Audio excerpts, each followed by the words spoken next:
오늘 강의는 이재명 같은 정치 지도자는 이제 그만이라는 제목으로 소년공이나 가난한 집안 출신이 한국 지도자의 기본 요건이 되는 이런 현실은 바뀌어야 한다는 주제를 한번 다루어 보기로 하겠습니다. 지금 한국은 세계 10위의 선진국으로 북두시민혁명군이 경기도 지역에서 목격한 바로는 남아메리카의 페루 사람부터 흑인인 아프리카 사람은 물론이고 북쪽으로는 우즈베키스탄, 핀란드, 그리고 선진국이라 하는 영국과 프랑스인까지 한국의 중소기업에서 돈을 벌어 먹으려고 오는 그런 것을 목격했습니다. 그래서 경기도 지역에는 안산을 중심으로는 러시아계, 신도림동을 중심으로는 중국인, 그리고 포천 등을 중심으로는 스리랑카 계열의 그 벵글라데시라든가 스리랑카 계열의 도시가 이루어지고 있습니다. 그리고 전국 구석구석 외국인 노동자들이 그 나름의 촌을 이루고 있다는 언론 보도를 본 적도 있습니다. 뭐 어느 지역은 어느 나라 사람이 많다. 왜냐하면은 한 사람이 성공적으로 정착을 하면은 그 지역에 있는 기업에서도 그쪽 나라 사람을 좋아하고 또 그쪽에 정착한 사람이 자기 나라의 주변 사람들을 불러오기 때문에 그렇게 되는 것 같아요. 그런데 이렇게 경제 발전을 이룬 나라에서 그 가난했다는 그것이 필수 요건이다. 정치 지도자가 되려는 필수 요건이라는 것은 이 잘 사는 나라의 기준으로 보편적인 입장에서 보면은 굉장히 후진적 형태라고 할 수 있다. 이렇게 북두시민혁명군은 생각하는 거예요. 왜 지금 가난한 사람이 벼락출세한 사람이 좋은 말로 성실했다 하지만은 벼락출세잖아요. 뭐 고시를 붙어가지고 어떻게 합격을 했다든가 땅을 샀는데 부자가 됐다든가 뭐 그거 말고는 흑수저가 부자가 될 이유가 뭐가 있습니까? 벼락출세지. 그 벼락출세 말고 성실하게 일했다.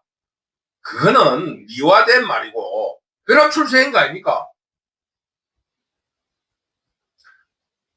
우선적으로 체계바라는 아주 부유한 의사 집안으로서 아주 명문대학 의과대학을 나온 사람이었으며 그러면서 혁명을 꿈꿨습니다. 그리고 체게바라의 혁명 동지였고 결국 쿠바의 대통령이 된 카스트로 역시 쿠바에서 아주 부유한 집안의 아들로서 우리로 말하면 서울대학 가장 좋은 명문대학 출신입니다. 그때가 이미 지금부터 약 80년에서 100년 전 이야기입니다. 그런데 아직까지 한국은 가난했던 사람이 훈장인 거, 그리고 로또 복권 맞듯이 벼락출세한 거, 뭐 사법고시 붙은 사람도 정상적으로 성장한 사람은 크게 인정받지 않고 공부 못하는 놈이 어쩌다가 합격하면은 아주 높이 평가해주는, 물론 평가받을 이유도 있어요. 그러나 그것이 가난했다는 이유로 그 훌륭한 사람이다, 이런 평가를 하는 것은 아주 후진적이다, 이런 뜻입니다. 그러니까 계급적으로 하급인이라는 것은 무슨 말이겠습니까? 여러 가지로 편향성을 가지고 있고 정치나 국정 운영에서도 보편성을 잃게 합니다. 쉽게 말하면 내가 가난하다 했다는 그 이유 하나만으로 그 부자에 대한 그 선입관, 부자는 뭐 성실하게 안 살았습니까? 부자는 벼락부자가 안 됐습니까? 마찬가지예요. 그런데 가난한 것이 훈장은 아니다라는 겁니다. 도리어 불우한 삶 속에서 출세욕에 집착하면서 부정부패도 일삼고 한탕주의, 그 이재명과 같은 한탕주의에 몰입하고 그 출세를 위해서 그 출세에 집착함으로써 형수한테도 욕을 하고 불륜도 저지르고 온갖 그 악행을 다 저지르는 악마성을 가질 수 있다 이겁니다. 그 인성에도 문제가 있을 수 있다 이겁니다. 그리고 두 번째로는 그 어떠한 계급적인 편향성, 가난한 사람이 내같이 성실하다, 부자는 악마라, 조금 확대 해석하면은 공산주의에 대한 편향성을 가질 수 있다 이겁니다. 부자도 성실합니다. 부자도 성실하고 벼락 출세하는 거예요. 가난했던 사람도 고시라든가 이런 벼락 출세를 했지. 뭐 성실하게 10원씩 모아가지고 100억을 만든다 이겁니까? 그건 말도 안 되는 소리예요. 다 같이 땅을 샀는데 마침 그 땅 앞에 아파트가 써가지고 그 땅값이 100배로 오르는 바람에 그게 미천이 돼서 장사가 잘 돼가지고 뭐 부자가 됐다든가 이런 거 아니겠어요? 공부를 열심히 해가지고 사법고시 합격한 놈도 있고 그날 일진이 좋아서 사법고시 불합격한 사람도 있고 그런 거 아니에요? 그거 다 벼락 출세한 사람들이다. 이재명이도 지가 사법고시를 안 붙었으면 무슨 재주로 그런 걸 하겠어요? 사법고시가 없어진 이유가 바로 그겁니다. 벼락 출세예요. 그러면서 로스쿨에 하고 사법고시를 비교해보면은 사법고시보다는 로스쿨이 굉장히 보편타당합니다. 사법고시는 세 문제씩 시험 치잖아요. 큰 문제 하나, 작은 문제 두 개가 나오는데 그날 아침에 가다가 큰 문제가 자기 아침에 본 문제 나오면 합격하는 거예요. 뭐 그거 말고 있습니까? 다 비슷비슷해요, 실력은. 근데 로스쿨은 굉장히 이거 뭐 정량 분석, 정량 평가 이래가지고 양으로 평가할 수 있는 거, 점수, 뭐 토익이라든가 이런 거 하고 그 점수하고 또 그 저 평소에 3년 동안 어떻게 생활했는가 또 그 저 학사 과정은 충분히 했는가 하는 성적표, 뭐 중고등학교 말하면은 뭐 그 뭡니까 그 인물 평가 이런 걸 다 봅니다. 그렇기 때문에 어느 한 시험만 잘 쳐가지고는 되는 게 아니에요. 그러고 맨 마지막에 변호사 시험으로서 합격을 하기 때문에 조금은 사법고시보다는 한탕주의는 없는 편이다. 뭐 그런 이야기를 할 수 있어요. 그러다 보니까 사법고시는 벼락 출세를 하고 할 수 있는 반면에 투자 비용이 좀 적게 들어요. 그러니까 뭡니까? 가난한 사람이 할 수 있는 거예요. 그리고 로스쿨은 평소에 인성을 봐야 되니까 곧 대학교 시절부터 7년간의 그 성적이 쭉 자기의 그게 나오기 때문에 한탕주의는 안 됩니다. 그냥 시험 잘 치어가지고는 합격이 안 돼요. 그런 차이점이 있는 것 같더라고요. 내 주변에 내 가족 중에 그런 공부를 했기 때문에 내가 그 두 개를 평가해 볼 수 있는 겁니다. 그러니까 이 지금 현재 우리 지금 현재까지의 정치 지도자는 가난했다 하는 사람은 전부 다 한탕주의예요. 한탕이 성공한 사람이야. 사법고시 공부를 했는데 그날 아침에 자기 본게 나와가지고 덜컥 합격한 노무현이, 문재인이, 그 다음 뭡니까? 이재명이, 대체 그런 사람들이 인성이 그렇잖아요. 성실하게 살아간 게 아니라 도박이야, 인생이. 그러다 보니까 출세에 집착하고 그 온갖 악행을 저지른다 이겁니다. 막 쉽게 말하면은 노무현이도 그렇잖아요. 지금 현재 고시를 붙어가지고 가난한 여성과 연애를 해가 결혼을 했는데 지금 판사 봉급으로는 자기의 꿈을 채울 수가 없어. 명예는 얻을 수 있을 것 같지만. 그래서 때려치우고 변호사를 했다는 거 아닙니까? 그래서 변호사를 해가지고 악착같이 돈을 끌고 모았다는 그런 전설 같은 이야기가 있잖아요. 그건 마찬가지예요. 이재명이도 마찬가지예요. 돈벌이를 해가지고 출세를 하겠다 해가지고 쉽게 말하면 국제 PJ파라는 전국적인 조직망에 법무 담당 행동대원을 한 거 아닙니까? 그러니까 그 위에 조폭들이 시장실에 들어와가지고 나중에 그 자기들이 바주가 됐다가 시장실에 시장 자리에 앉아가지고 책상 위에 발을 얹어놓고 사진을 찍고 그 온갖 자기 출세를 위해서 온갖 일을 다 저지르는 악행을 한 거예요. 그러다 보니까 어떻게 됐습니까? 이 인성이 악착 같고 지독한 거예요. 자기만 잘난 거예요.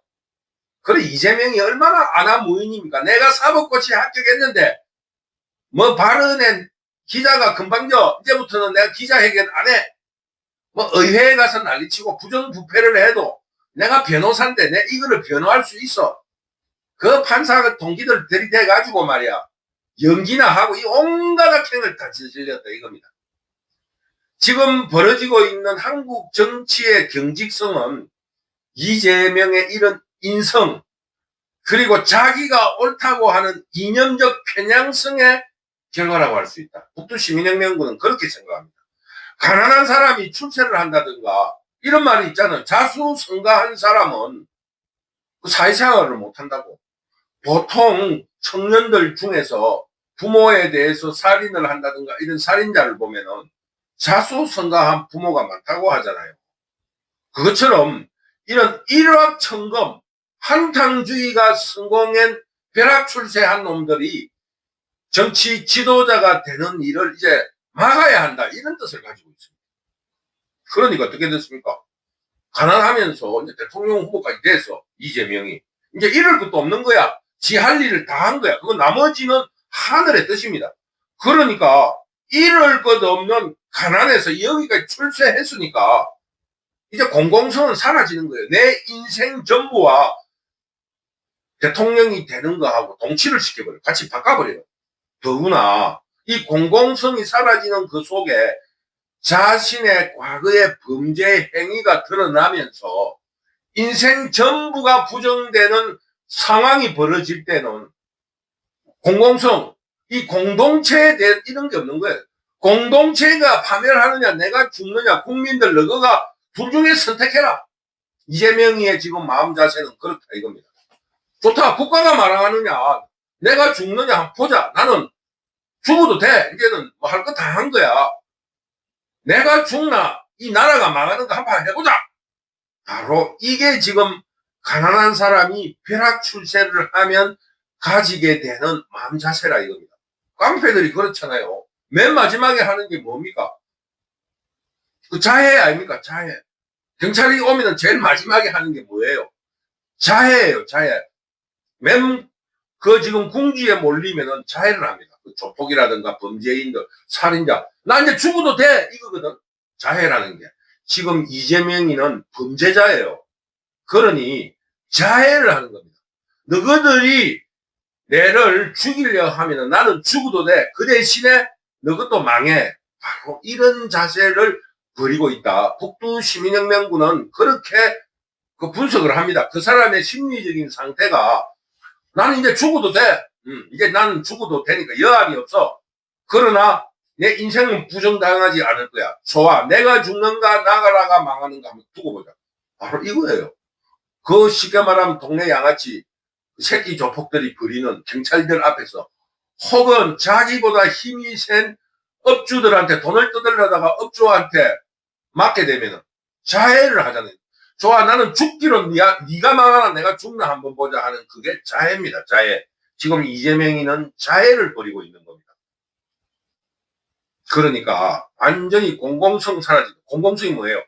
공동체를 지키려고 하는 그런 마음은 없어져 버리고 니 죽고 내 죽자, 쉽게 말하면 내 인생의 파멸과 나라가 망하는 거, 혹은 공동체가 망하는 것을 동치를 시키는 그런 도박을 하게 되는 겁니다. 한국 정치의 경직성의 기본 원인으로 분석하고 있다. 북두시민혁명군은 그렇게 생각합니다. 이 지금 경직된 이유가 니 죽나 내 죽나로 되어 있기 때문에 그렇다는 겁니다. 더구나 자신의 과거의 범죄 행위가 발각되면서 인생 전체가 무너지는 이런 이재명에 있어서는 공동체 파멸 이런 건 눈에 안 들어오잖아요, 지금. 앞에서 주제가 이야기했다시피 이제 이재명과 같은 정치 지도자가 나오는 것은 막아야 한다. 그러니까 한국도 이제는 정상적으로 성장한 사람, 나경원이나 김문수나 안철수나 혹은 김동연 같은 분들이 정치 지도자가 되는, 김경수 같은 이런 사람들이 정치 지도자가 되는 정상적인 사회가 되어야 한다. 이낙연 같은 분도 정상적으로 성장한 사람이에요. 가난하지만은 소박한 가정에서 열심히 공부를 해서 서울대학 가가지고 또 고시를 할 수 있었지만은 자기는 그런 것보다는 언론을 통해서 정치를 하겠다, 이런 정상적인 코스를 밟은 사람이에요. 그러니까 그분들은 소통이 되는 거예요. 근데 이재명은 소통이 안 돼. 왜?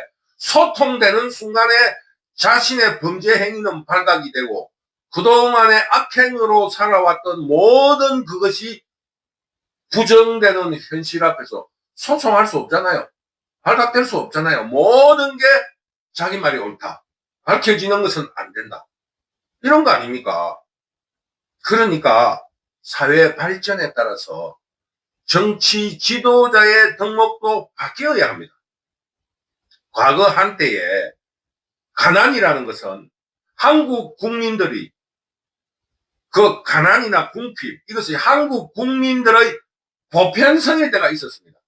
국민들 중에서 10명 중에 9명이 그 뭡니까? 학비를 내는데 혹은 뭡니까?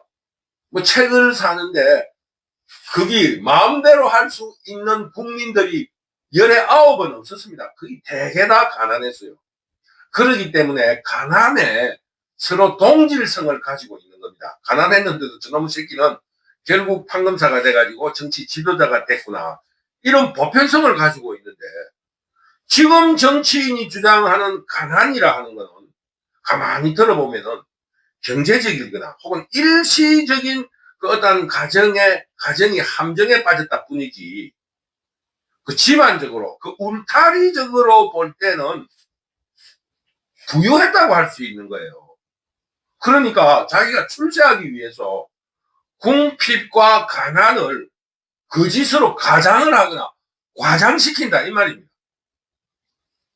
비근한 예로 6, 70년대에는 그 부모들이 기업이나 재벌이 없었기 때문에 학교 선생님 정도 하시는 분은 동네 유지로서 그 궁핍을 모르고 제법 꽤 상류층에 속합니다. 왜?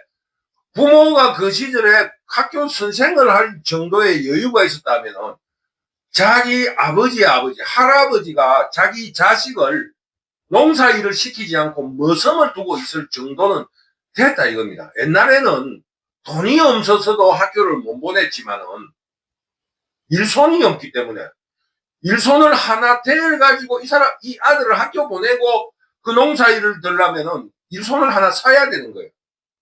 그러니까 그 가난한 집에서는 학교를 못 보냈습니다. 그런데 지금 정치 지도자라고 하는 사람들이 자기 아버지가 선생님이었기 때문에 가난했다 이거는 지금의 눈높이지 그때 눈높이는 굉장히 부유한 집입니다. 아들을 농사를 안 시키고 자기 아버지의 노동으로 자식의 학비를 줄 수 있는 정도라 하면 굉장히 부유하다 이겁니다. 60년대까지만 해도 우리 국민들이 가난이 보편적이었어요. 그러니까 쉽게 말하면 면석이 정도만 해도 굉장히 부잣집 아들이에요. 지금 말하자면은 동사무소장, 공장, 혹은 그 시절의 면장, 그 동네에 제일 부자입니다, 그 사람들이. 왜? 면장이 되기 위해서 공부를 한 사람이에요. 그럼 저거 할아버지가 요즘 뭘로 하자면 금수저에 속한다 이겁니다. 그런데 자기가 아버지가 농사를 짓고 자기는 대학교를 다니는데 가난했다. 그거는 지금 현재 수준으로 보면 굉장히 금수저라 이겁니다. 그뿐이가 뭐 아까 말했지만은 공무원 한다 그것도 그 시절 가난한 시절일 때는 중산층에 속해요. 아들을 농사 짓지 않고 자기가 노동을 해가지고 애들 학비를 줄 수 있잖아요. 공급을 타가지고. 그 정도면 굉장히 중산층에 속한다 이겁니다. 요즘 말하면 식당, 저런 식당이 어디 있습니까? 텔레비전 나오듯이 주막집이 식당이지. 아주머니 엄마 혼자서 거기서 밥 해주고 국밥 말아서 해주고 그것도 한 사람도 그 밥 사 먹을 행편이 되는 사람이 어디 있습니까? 그러니까 지금 정치인들이 가난하다 하는 이야기는 요즘 말로 하면은 금수저에 속하는 거예요. 그 정도로 그 나이에 그 정도로 공부했다 이러면 아주 부잣집이에요. 그런데 그거를 가난을 강조를 한다. 내가 볼 때에는 가장이고 거짓으로 이제 가난한 척 하는 거고 쉽게 말하면 박원순처럼 그 구두를 끌고 가 박원순이 그 창녕에서 났는데 내 고향이 그 부근인데 그 창녕에서 고등학교 때 경기고등학교로 유학을 보냈다 하면은 쉽게 말하면은 창녕에서는 제일 갑부가 아니면은 그렇게 할 수 없습니다. 어떻게 창녕에서 마산으로도 유학을 못 보냅니다. 그런데 뭐 서울로 보낸다. 경기고등학교는 오고 그래서 서울대학을 합격했다. 굉장히 부잣집 아들. 그런데 그 구두를 갖다가 그 칼질을 하고 다닌다. 이게 가난해야만이 정치 지도자가 돼야 한다는 필수 요건을 갖추기 위한 쇼고 과장된 거짓이다 이 말입니다. 그런데 아직까지 그런 정치 지도자를 요구를 합니까? 거짓과 과장된 몸짓으로 국민들을 속이려는 그런 정치 지도자를 요구를 하냐 이겁니다.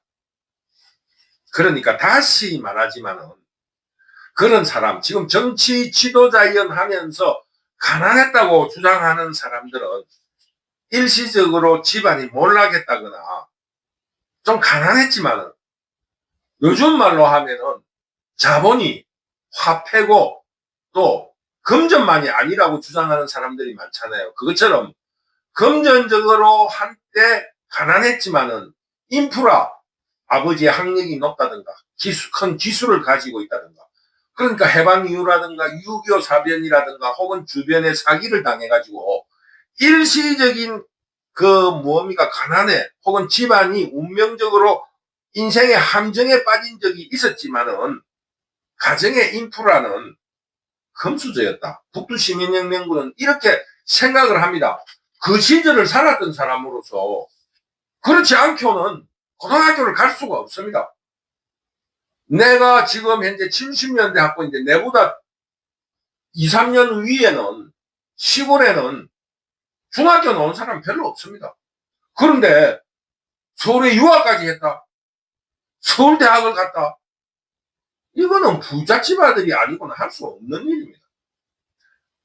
그러니까 이제는 이재명이가 소년공으로서 가난을 강조하고 이런 것을 하다 보니까 이재명의 아버지가 자기가 가난했다는 것을 시시때때로 거짓을 시키다 보니까 아버지가 광부가 됐다가 학교 선생이 됐다가 어느 사람이 학교 선생이 참 가난한 시 우리 아버지도 학교 선생이에요. 순경도 했다가 자기 가난을 자꾸 강조하다 보니까 아버지가 도박을 해가지고 집이 망해가지고 내가 공부하는데 억수로 힘이 들어가지고 소년공이 되었다. 아버지가 이장을 하다가 뭐 담배포 이런 거 뭐 담배 숨에 돈을 들고 도망을 갔다 하기도 하고 또 그 뭡니까 광부가 되기도 하고 성남 이청집에 사는 도시 이주 빈민이라기도 하고 앞뒤가 전혀 안 맞는 거예요. 그 시절에 뭐 이재명이는 우리보다 한 10년 가까이 후배니까 그렇게 가난한 사람도 없었어요.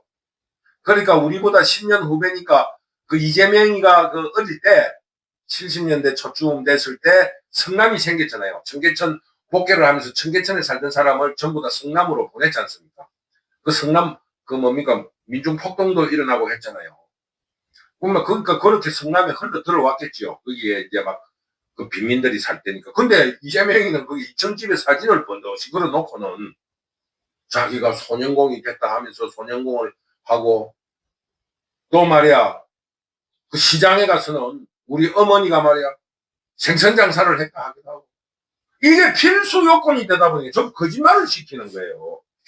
그래서 이런 이제 가난의 요건을 정치 지도자로 주장하는 사람만큼은 정치 지도자에서 배제하자. 도리어 정상적으로 살았다고 주장하는 사람을 정치 지도자로 모시는 그런 시대가 된 것이 아닌가. 북두시민혁명군은 이렇게 생각합니다. 그러니까 국민을 속이기 위해서 가난했다는 것을 가장하고 거짓말을 시키고 또 강조하거나 과장 크게 확대적으로 궁핍했다는 것. 생선을 한 마리 살 형편이 안 돼서 그 시장에서 개를 주기 위해서 그 시절에는 개가 사료가 없었기 때문에 개를 주기 위해서 그 내버리면 그것도 뭐 담배값이라도 벌잖아요. 생선 대가리를 모아놓은 게 있는데 그게 보통 그 개를 키우는 집에서 많이 가져갔어요. 왜냐하면 내가 개를 키우는 사람한테서 들은 이야기예요. 그거를 삶아가지고 이제 뭐 이런 빵집에서 빵집거리 이런 걸 모아서 이제 개를 키워가지고 그 개를 보신탕집에 파는 거예요. 그런 거를 자기가 생선 대가리를 사가와 가지고 먹었다. 한 번쯤 그럴 수 있었겠죠. 그러나 그 시절에 그게 전부 다는 아닙니다. 이재명 시절에는 그러지는 않았어요. 그러니까 이 국민을 속이기 위해서 가난했다는 것을 거짓으로 이야기하고 강조하거나 확대, 과장하는 이런 편파적인 지도자보다는 정상적으로 성장하면서 이 사회 개혁에 대해서 고민을 하고, 지금 시대는 변해가는데 아직 이 사회가 정치 지도자가 바뀌지 않아서 지금 사회가 머물고 있으며 썩어가고 있구나. 기성세대에 대해서 썩어가고 있구나. 내가 이 사회를 한번 변화시키 봐야 되겠다는 이런 고민을 한다든가, 지금 현재 일어나는 것이 공정한가, 또는 인간의 자유와 평등에 대해서 정상적으로 고민하는 사람이 정치 지도자가 되어야 한다. 이런 점을 오늘 북두시민혁명군이 강의하는 겁니다. 그래서 이 북두시민혁명군이 여러 가지로 생각해 볼 때 윤석열 대통령이 꿈꾼 개혁은 가난했고, 또 가난했는데 정치 지도자가 되기 위해서는 돈을 마련해야 되니까 범죄를 저지르는 것에 대해서 용서를 하고, 또 정치 지도자 또는 출세를 하려는 놈이 권력을 잡기 위해서 어떤 행위를 하더라도 용서되는 이런 사회 풍조는 바로 잡아야 한다. 그 일이 지금 공산 좌파들에 의해서 일어나고 있다. 이러니 이거를 어떻게든지 바로 잡아야 한다. 사회를 정상으로 하려고 하면 권력을 잡기 위한 어떤 행위도 정치 탄압이라는 구실하에서 용서되는 일은 없어야 한다. 그것도 범죄는 범죄다. 이거를 바로 잡으려고 했던 것이 아닌가. 북두시민혁명군은 그렇게 생각하는 겁니다. 그래서 나는 윤석열 대통령의 비상계몽령에 대해서 일정 부분 높은 평가를 한다 이겁니다. 지금 이 사회가 변화해야 되는데 87 체제가 지금 40여 년에 이르면서 권력을 위해서는 어떤 일도 용서된다. 우리 당파가 다 권력을 잡고 유지하기 위해서는 우리의 부정부패는 눈 감아 달라. 즉 내로남불. 이런 일은 없어져야 한다. 이런 생각을 하고 있지 않았는가. 이것이 바로 정치개혁이라고 생각하지 않았는가. 북두시민혁명군은 이렇게 생각해 봅니다. 그러니까 전 세계에서 한국은 부자 나라니까, 부자라고 인식했기 때문에 한국에 돈을 벌러 오는데, 한국에서 정치 지도자가 자랑하는 게 뭡니까? 나는 가난했는데 벼락부자가 됐다. 벼락 출세를 했다. 이런 거를 자랑거리로 내세워야만이 정치 지도자가 되는 이런 이상한 나라가 됐다 이겁니다. 그러면서 자기의 벼락 출세, 권력을 유지하기 위해서, 또 권력을 잡기 위한 범죄 행위를 정치 탄압이라고 주장하는 이런 것이 이 세계인들이 볼 적에 얼마나 웃기는 일입니까? 지금 기업으로서부터 돈을 뜯는 일은 전두환 대통령 이후에 없어졌잖아요. 없어졌습니까? 절대 그렇지 않습니다. 이게 다 들통이 나게 되니까 내로남불, 우리는 괜찮고 남만 가지고 끊임없이 정적에 대해서, 다른 당파에 대해서는 비난과 비평과 공격을 해야 되는 것. 이것이 바로 한국의 정치의 경직성과 정치 혼란을 불러왔다 이겁니다. 쉽게 말하면 전두환 대통령 이후 정치 자금을, 쉽게 말하면 물을 맑게 했으니까 정치 자금을 만들기가 어려운 거예요. 그러니까 어떻게 됩니까? 온갖 부정부패를 저질러 왔다 이겁니다. 선거 자금이, 대통령 선거 자금이 조 단위로 벌어지는데 그 돈을 어디서 가져왔겠습니까? 뻔한 거 아닙니까? 그러면서 자기는 가난했기 때문에, 어떻게 가난한 놈이 몇 조 원의 선거 자금을 만들 수 있고 어떻게 국회의원 선거를 할 수 있나 이겁니다. 이제 한국도 보편성이 자리 잡는 정치 환경이 만들어져야 한다. 지금 시기가 바로 지금이다. 윤석열 대통령도 그렇게 생각했을 거고 북두 시민혁명군도 그렇게 생각합니다. 이런 변화에 대한 저항이 범죄자 이재명을 대표로 해서 지금 드러나고 있고, 이 현상이 바로 한국 정치의 경직과 정치 혼란을 불러오고 있다. 이렇게 생각하는 겁니다. 쉽게 말하면 내가 범죄를 저질렀는데 무슨 돈으로 지금 이 권력을 유지해야 되겠노? 그러니 내가 좀 부정부패를 했는데 지는 안 하나? 내를 정치 탄압을 한다. 이거 아닙니까? 저 이재명 쪽에서 주장하는 게. 그게 여러분 옳습니까? 일반 국민은 100원을 도둑질해도 절도로 잡아여면서 수조 원을 도둑질하는 놈을 정치 탄압이라고 주장한다고 해서 그거를 풀어줘야 합니까? 그게 보편적 가치입니까? 한강이라는 그 작가가 노벨상을 탄 사람이 인류의 보편성을 위해서 이재명을 대통령이 돼야 한다는 식으로 나는 그렇게 해석을 했습니다. 말이라는 건 하는 사람도 중요하지만 듣는 사람도 중요한 거예요. 그렇게 듣게 만들면 말한 사람에게도 책임이 있는 겁니다. 그게 인류의 보편성이라고 주장하는 거에 대해서 굉장히 불쾌했습니다. 인류 평화를 할까? 뭐 이런 거에 대해서 이야기를 하는가 모르겠는데 자기 나라의 정파에 편성을 해서 인류 보편성을 대입하는 거에 대해서 굉장히 실망을 했어요. 그래서는 재주는 있는가 모르지만은 철학으로는 굉장히 빈곤하구나 이런 느낌을 버릴 수 없었습니다. 만약에 이재명 같은 놈이 대통령이 된다면 어제 4월 16일 보도된 부모 둘과 자식 둘 그리고 배우자인 마누라까지 5명을 살해하고 이 도망을 갔다가 광주에서 붙잡힌 살인자가 이재명처럼 나는 잘못이었고 사회적으로 사기를 당해가지고 억울하다. 이 한국 사회의 사기를 근절하기 위해서 대통령에 나와야 되겠다. 이렇게 자기가 이야기를 하면은 이 사람은 일단 이재명을 기준으로 할 때 정치적 요건은 갖추었습니다. 가난하고 배운 게 없어서 노가다 일을 했는데 그 건축일로서 이만큼 출세를 해서 아파트 사업을 하게 됐는데 사기꾼에게 전 재산을 털렸다. 너무 억울하다. 이러면서 이제 두 번째로 이 사람이 해야 될 일은 재판을 연기를 해야 됩니다. 4년을 재판을 연기를 하면 국민들이 어떻게 생각하겠습니까? 아, 그 사람은 4년이나 연기를 했으니까 억울한 게 있는 모양이다. 두 가지가 엮어야 되는 거예요. 가난해서 이 사회의 불평등에 의해서 이 사기를 당해서 이런 억울한 일을 당했다. 재판을 4년이나 연기를 했으니까 억울했던 모양이다. 그러니까 판사가 봐준 거 아니겠느냐. 이거 아닙니까?